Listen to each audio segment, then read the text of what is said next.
T'as Alibert aussi. Alibert, il y a 2 ailes. Je sais plus s'il y a 2 ailes. Cheminat, Alibert. Pourquoi vous parlez plus? J'arrive, eh bien, bonjour. Je ne sais pas pourquoi vous venez alors qu'il fait beau dehors. Franchement, vous enfermez. Toi? On vient pour toi? Ah, merci, ça fait plaisir.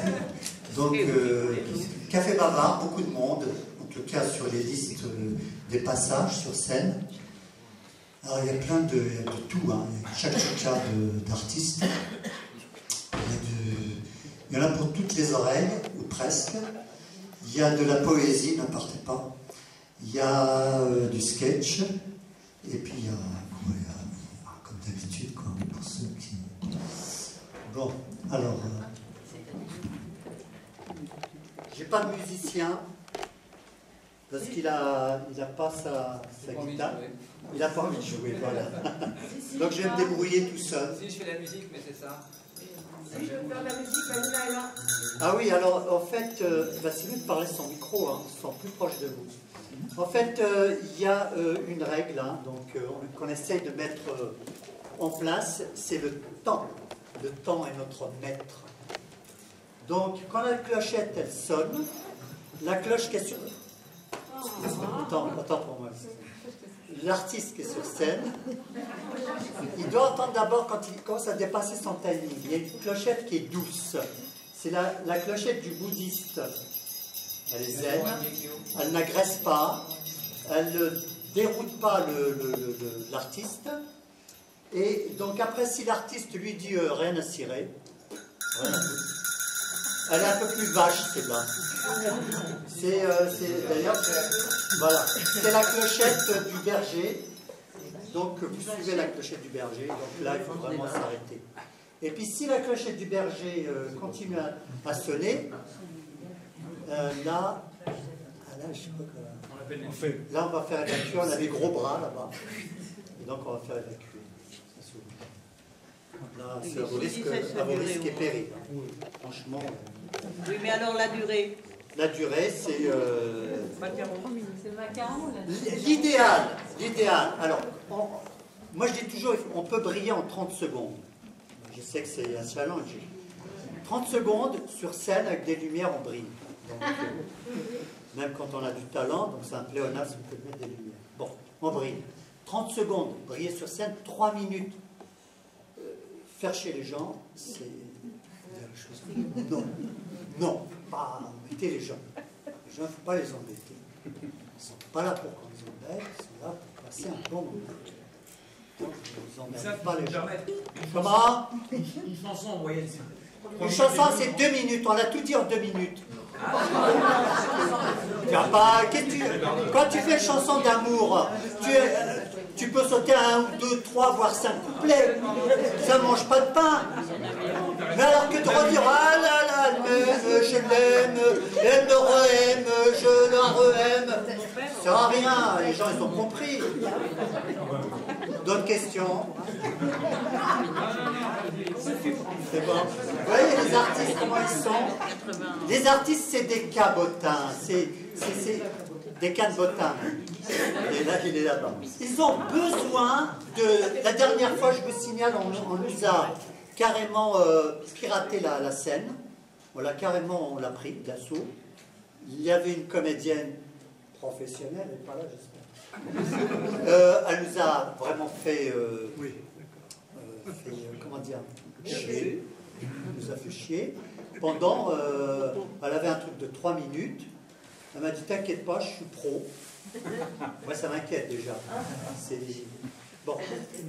Elle a commencé son premier texte, déjà 30 premières secondes, et on avait envie de faire sonner la cloche. Elle a continué, on était poli, le public était très poli, et au bout de 5 minutes, 10 minutes, elle était encore là. Bon, là, elle n'est pas là aujourd'hui. Bon, allez. 3 minutes. 3 minutes. Moi, je donne l'exemple. Hein. Mes textes ne font pas plus de... C'est la présentation. Hein. Donc, le temps, c'est 3 minutes texte su et 3 minutes texte su. C'est clair.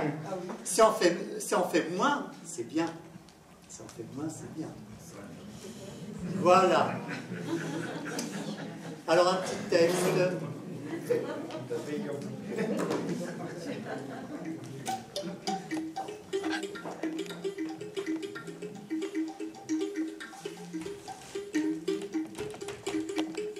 هي نروح هي ندو هي دنس هي ودنيني تام شاوس هي نروح هي ندو هي دنس Sina, c'est en version berbère.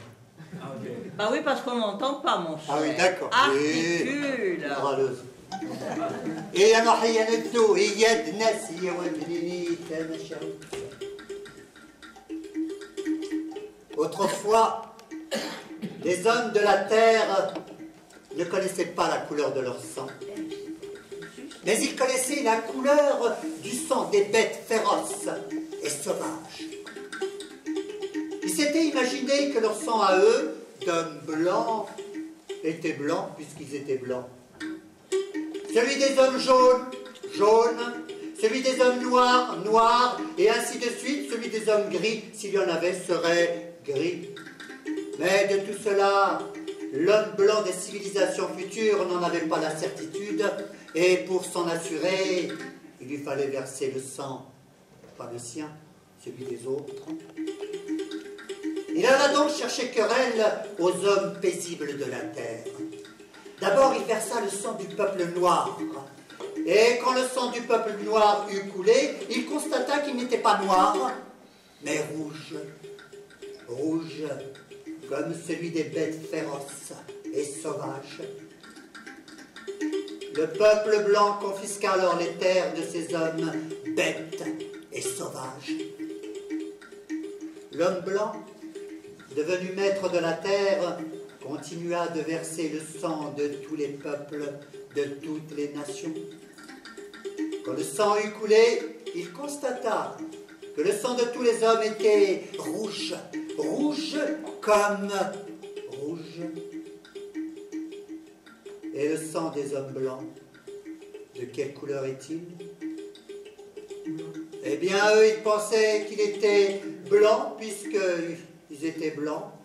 Blanc comme la blancheur du lait, pur comme la lumière, celle de leur vérité. Mais en vérité, de leur vérité, ils n'en étaient pas bien sûrs. Et pour s'en assurer, il lui fallait encore verser le sang. Cette fois, il versa le sang de ses frères. Quand le sang de l'homme blanc eut jailli, il n'était pas blanc, mais rouge, comme celui de leur colère, de leur méchanceté, comme la couleur de leur haine. Oh, hommes d'aujourd'hui qui voyez couler le sang du monde, de quelle couleur est le vôtre?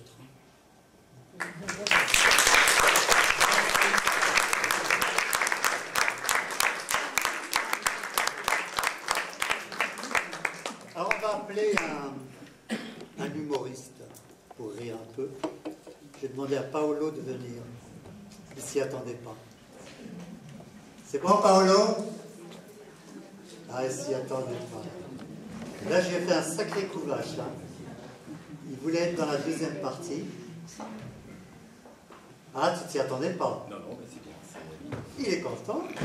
Eh oui. Voilà. Micro ou pas? On va passer sans micro. Un pro.